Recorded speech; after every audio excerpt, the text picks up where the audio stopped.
I was 28, living in a 400 square foot studio in Capitol Hill, Seattle, eating instant ramen for the third night in a row, when the certified letter slid under my door like it had somewhere better to be.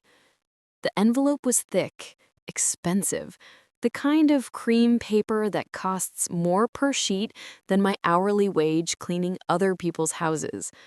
Return address: Caldwell and Associates, Trust and Estate Law, Bellevue, Washington. I almost threw it in the recycling with the junk mail. I don't have a rich uncle. I don't play the lottery. My family tree is 90% broke and 100% dramatic. But the label read, Miss Riley Harper Monroe, current resident, apartment 4B, 1411 E. Pine Street, Seattle, Washington, 9822. My full legal name, the one nobody uses because Mom decided Riley Harper sounded like a pop singer and started calling me Harper the day I was born. I tore it open, standing in the hallway, barefoot, still smelling like lemon pledge and someone else's lavender diffuser.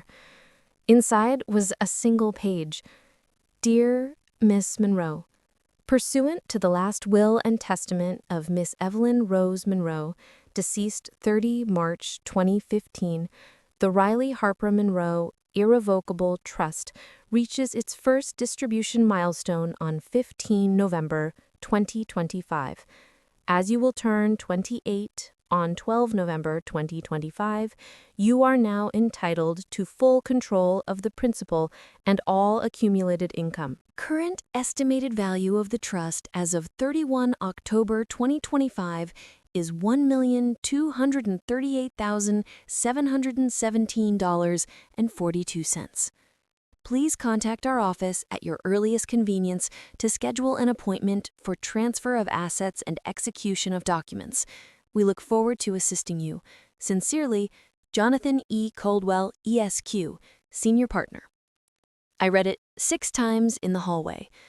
Then I sat down on the nasty carpet and read it a 7th time out loud, like saying the numbers would make them real.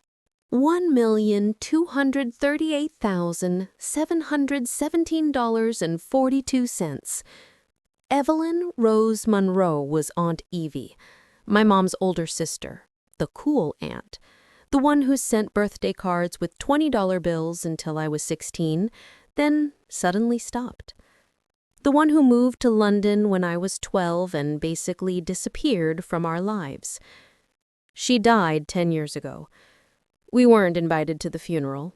Mom said it was a private family thing and that Evie didn't want drama. I had exactly 3 memories of Aunt Evie after age 12. A Christmas card when I was 15, with no money, just a note that said, "Be patient, kiddo. Your ship comes in when you're old enough to steer it." A Facebook message on my 18th birthday that simply read, "Happy adulthood, Captain." A voicemail 6 months before she died that I never played because Mom deleted it by accident. I called the number on the letter with shaking fingers. A polite receptionist put me through to Mr. Caldwell himself. "Miss Monroe," he said, like he'd been waiting a decade for this exact call. "I was wondering when you'd surface. Your aunt was very specific. No contact until you were 28. She was colorful in her instructions." "Why 28?" I asked. She said, and I quote, "25 is still stupid. 30 is too late. 28 is when Riley stops apologizing for breathing." That sounded exactly like Aunt Evie. I made an appointment for the following Tuesday. Then I did what any sane, broke, exhausted 27-year-old does when told she's about to be a millionaire. I cried into my ramen. I didn't tell anyone. Not Mom, not my cousins, nobody. I needed to see the paperwork with my own eyes first. Tuesday, November 18th, 2025. Caldwell and Associates occupied the entire 23rd floor of a glass tower overlooking Lake Washington. The elevator opened directly into their lobby. Everything smelled like teak and money. Jonathan Caldwell was younger than I expected, maybe 42, with kind eyes and the kind of calm that comes from never worrying where rent is coming from. He shook my hand, led me to a conference room with a view that made my stomach flip, and slid a 2-inch thick binder across the table. "Your aunt was meticulous," he said. "Everything is here. The original will, the trust instrument, annual statements, tax returns, investment reports. Take your time." I opened it. Page 1 was a letter in Evie's handwriting, the same loopy scrawl from all those birthday cards. "To my favorite and only niece, Riley Harper Monroe. If you're reading this, I'm gone, and you're finally old enough to handle what I left you without letting the vultures pick it clean.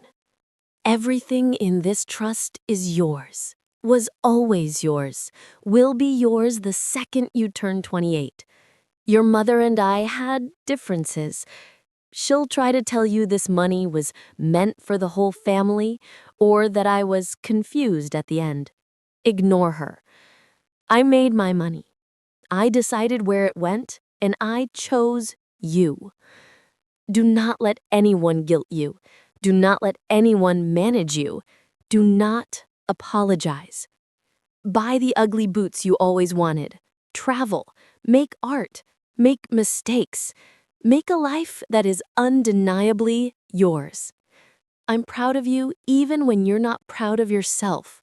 All my love forever, Aunt Evie. P.S. Tell your mom the emerald ring is fake. The real one's in the trust safe deposit box. She's been wearing cubic zirconia for 12 years and never noticed." I laughed so hard, I started crying again. Caldwell pretended not to notice and busied himself with coffee. The next pages were the trust documents. Created March 15th, 2009, 6 years before she died. Settlor, Evelyn R. Monroe. Beneficiary, Riley Harper Monroe. Sole, 100%. Trustee, First Interstate Trust Company, professional fiduciary, with successor trustee, Deborah Monroe, my mother. Mom was listed as successor trustee in case the bank ever failed or resigned. There were 10 years of annual accounting statements, every single one signed by the bank, every single one mailed to a P.O. box in Seattle that I didn't recognize, every single one also copied to an email address, deborah.monroetrustee84@gmail.com. I knew that email. Mom used it for PTA stuff when I was in high school. There were investment summaries, real estate holdings, dividend reports. Aunt Evie had been quietly rich. Tech stocks in the early 2000s, Amazon at $40. A rental building in Ballard she bought in 2005 that was now worth millions. And every cent had grown, untouched, for me. Caldwell cleared his throat gently. "There's one more thing," he said. "Your aunt left a video. She asked that it be played at this meeting." He pressed a button on a remote. A screen lowered from the ceiling. Aunt Evie appeared, sitting in what looked like her London flat, wearing a ridiculous purple turban and holding a martini. "Hello, gorgeous," she said to the camera, grinning. "If you look half as shocked as I hope you do, this is the best money I ever spent." She leaned forward. "Riley, your mother is going to lose her mind when she finds out. She's spent 10 years telling everyone I died broke because of bad investments. She's told them you got nothing because there was nothing to get. She's told herself that story so many times she half believes it." Evie took a sip. "She's wrong, and when she realizes how wrong, she'll try every trick in the book. Tears, guilt, threats, maybe even lawyers. Do not cave. The trust is ironclad. I paid a lot to make sure it was. She set the glass down. I loved my sister, but she always wanted what wasn't hers. When you were little, she used to borrow your birthday money and tell you it was for groceries. Remember the time you were 9 and wanted the American Girl doll? She said we couldn't afford it. I sent you the doll anyway. She returned it and kept the refund. I did remember. I remembered crying for weeks. Evie's eyes softened. I'm sorry I disappeared. I tried to stay close, but your mom made it impossible. Threatened restraining orders, accused me of interfering. So I did the only thing I could. I built you a fortress she couldn't touch. And I waited. She raised her glass in toast. Happy early birthday, Captain. The ship is yours now. Steer it wherever the hell you want. The screen went black. I couldn't breathe. Caldwell handed me a box of tissues, like he'd done this before. Take all the time you need, he said quietly. I stared at the binder. 10 years of statements.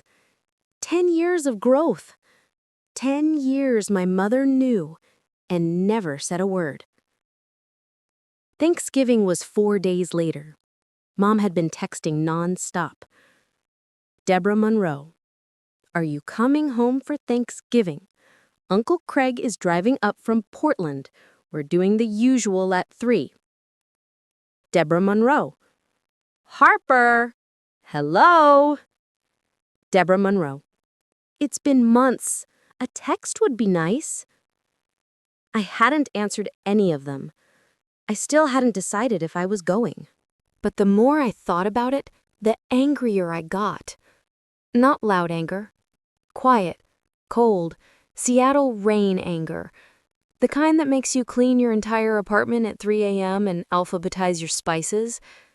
Friday night, I booked a rental car.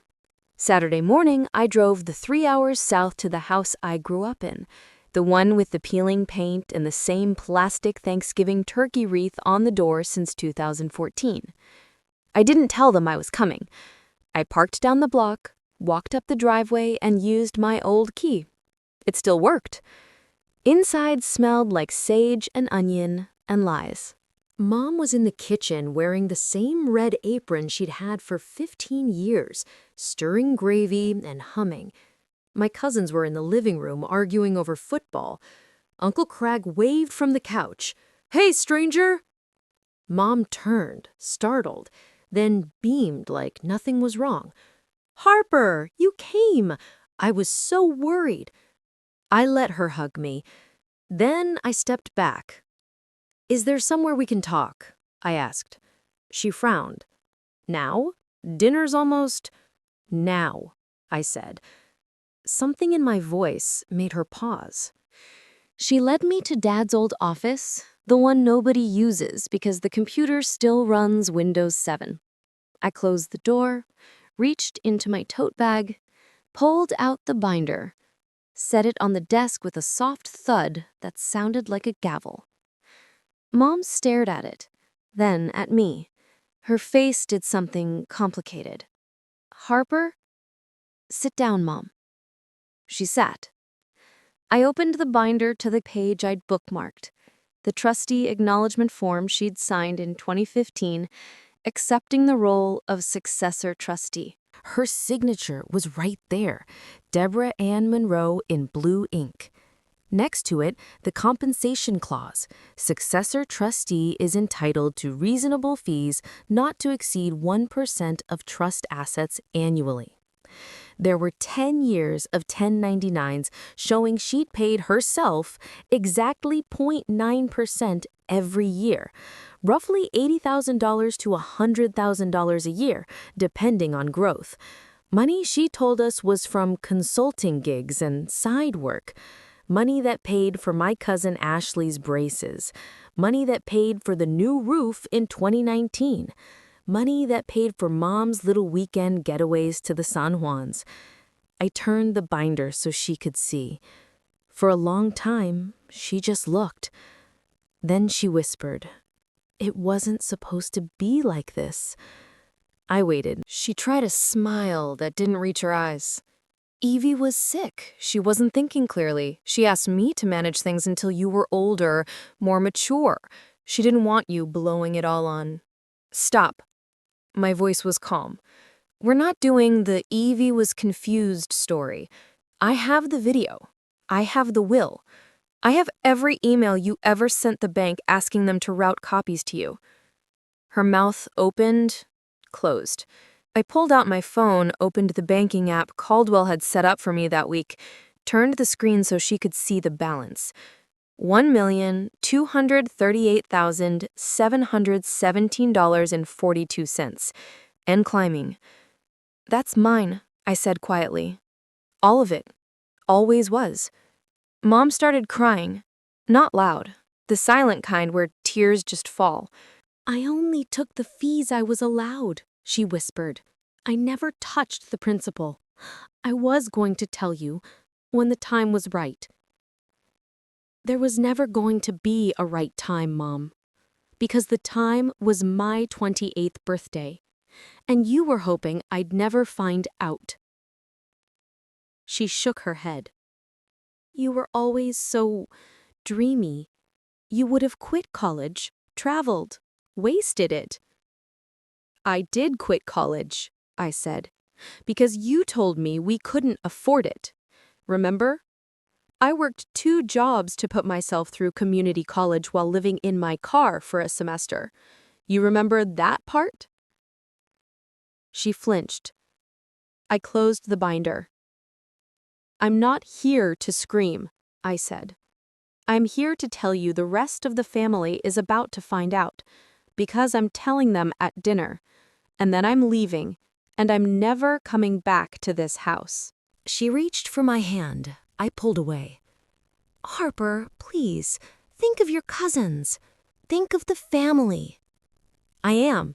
I'm thinking of the family that told me I wasn't worth investing in.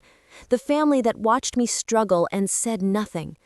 The family that spent my money while I ate pasta with ketchup. I opened the door. The dining room had gone suspiciously quiet. Everyone was already seated.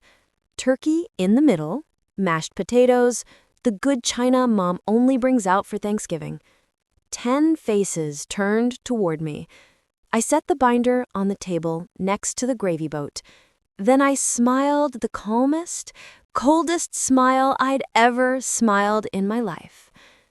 Before we say grace, I said, there's something you all need to know about Aunt Evie's will. The dining room went so quiet I could hear the refrigerator humming in the kitchen and Uncle Craig's stomach growling like a betrayed dog. 10 faces. 20 eyes. 1 binder. I didn't sit down. I stayed standing at the head of the table where Dad usually carves the turkey. Tonight, the knife was going to be metaphorical. Mom burst in behind me, eyes red, apron still on. Harper, not like this. Actually, exactly like this. I opened the binder to the page I'd tabbed with a bright pink post-it that said in my handwriting, "Show them." A single sheet. A summary Mr. Caldwell had prepared for me yesterday titled, Riley Harper Monroe, Irrevocable Trust. Distribution summary as of 15 November 2025. Current balance, $1,238,717.42. Trustee fees paid to Deborah A. Monroe, 2015 to 2025. $912,400. All legally allowed, all taken. The dining room went so quiet I could hear the refrigerator humming in the kitchen and Uncle Craig's stomach growling like a betrayed dog. 10 faces, 20 eyes, 1 binder. I didn't sit down. I stayed standing at the head of the table where Dad usually carves the turkey. Tonight, the knife was going to be metaphorical. I turned it around and laid it flat in the middle of Mom's orange table runner, right on top of the embroidered pilgrim couple she'd had since the 90s. Then I just waited. Ashley, my cousin, the one who'd had braces and a sweet 16 at the Space Needle, was the first to lean forward. She read the numbers. Her mouth actually fell open. 912,000? She whispered. Mom tried again. Everyone, this is private. No, I said.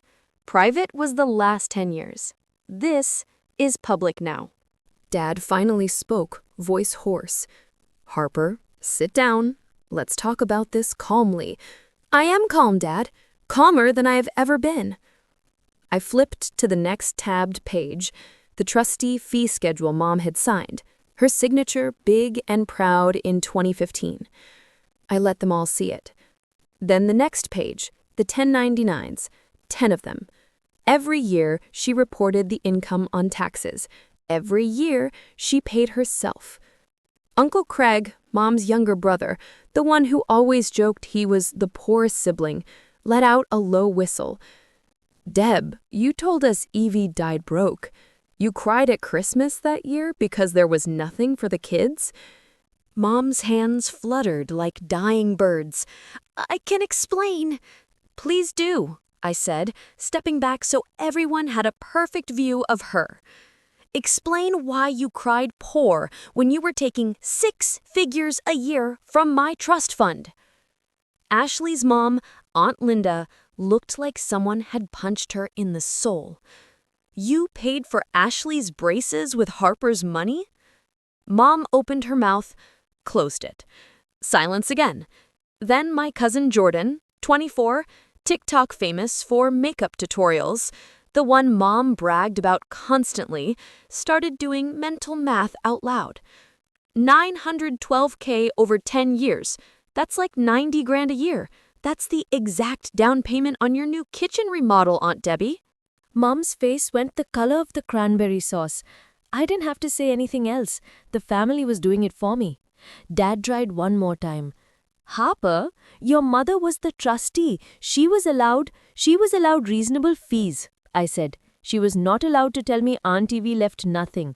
She was not allowed to watch me work 60-hour weeks cleaning houses while she took European cruises on my money. She was not allowed to lie for a decade. I turned to Mum. Say it, I told her. Say the words. I took almost $1 million that belonged to Harper and I never told her. Say it out loud. She couldn't. She physically could not. She just started sobbing, folded forward, face in her hands. I felt nothing. Not satisfaction. Not pity. Just empty space where something used to be. Ashley stood up so fast her chair fell over backward. You paid for my car too, she said, voice shaking. The Subaru. You said Dad helped. Dad didn't have that kind of money. Aunt Linda was crying now too. Uncle Craig looked like he was going to throw up. Jordan pulled out her phone and started typing. I didn't even care. I had one more page ready. I laid it down gently, almost kindly. It was the page Caldwell had titled Potential Claims. It listed fraud, breach of fiduciary duty, constructive trust, all this scary legal words. At the bottom, in bold, it said, Statute of Limitations has not yet run. Criminal referral to the Washington State Bar and Attorney General's office remains an option. I let them read it. Then I spoke, soft enough that everyone leaned in. I'm not filing anything today, I said. I'm not calling the police. I'm not dragging this family through court on Thanksgiving. Mom looked up, desperate hope flaring. I met her eyes. Yet, the hope died. I closed the binder. I'm taking what's mine. All of it. The money, the truth, my future. You don't get to touch another cent. You don't get to tell me how to spend it. You don't get to guilt me. You lost that privilege the day you decided I wasn't mature enough to know I was rich. I looked around the table one last time. To everyone else, I loved you. I really did, but you watched me struggle and never once asked why Mom suddenly had money for vacations while I was eating cereal for dinner. You don't get to be shocked now. I picked up the binder, walked to the front door. Mom ran after me, grabbed my arm in the hallway. "Harper, please, I'm your mother." I looked down at her hand on my sleeve. Then I looked her in the eye. "You stopped being my mother the day you decided controlling me was more important than loving me." I pulled my arm free, opened the door. Cold November air rushed in. I stepped onto the porch. Behind me, I heard Ashley screaming at her mom, Uncle Craig yelling something about blood money, Dad just saying my name over and over like a broken record. I didn't look back. I got in the rental car, set the binder on the passenger seat like it was the most precious thing I owned. Because it was. I drove north on I-5 with the windows down and the heat blasting, crying and laughing at the same time. At a rest stop outside Tacoma, I finally checked my phone. 87 missed calls, 112 text messages. I opened one group chat I hadn't looked at in years, Monroe Family Gossip. Jordan had posted a 30-second TikTok already. Caption: "When you find out your aunt stole your cousin's $1 million inheritance and spent it on kitchen islands." It had 400K views in 20 minutes. Comments were wild. I turned the phone off. 2 days later, I was back in Mr. Caldwell's office signing the final paperwork. The trust was mine, fully, irrevocably. The bank had already frozen Mom's access. Caldwell slid a black Amex across the table, the one tied to the trust's cash account. "Yours," he said, "no limits." I stared at it for a long time. Then I did the most ridiculous thing I'd done in my entire life. I bought an apartment. Cash. Capitol Hill penthouse with floor-to-ceiling windows and a view of the Space Needle. I bought the ugly, knee-high boots I'd wanted since I was 19. I booked a one-way ticket to Lisbon for January. And then I did the thing Aunt Evie would have loved most. I started a grant program, the Evelyn Rose Monroe Arts Fund, for quiet kids from loud, broke families who just want to paint or write or dance or disappear into music without apologizing. First round, $100,000 in grants. Applications opened December 1st. By December 3rd, we had 4,200 submissions. I read every single one. Some of them sounded exactly like me at 19. I approved 40 of them on Christmas Eve, wired the money on Christmas Day. One girl in Spokane wrote back, "I don't know how to thank you. I thought I was going to have to drop out." I wrote back, "You never have to thank me. Just don't shrink.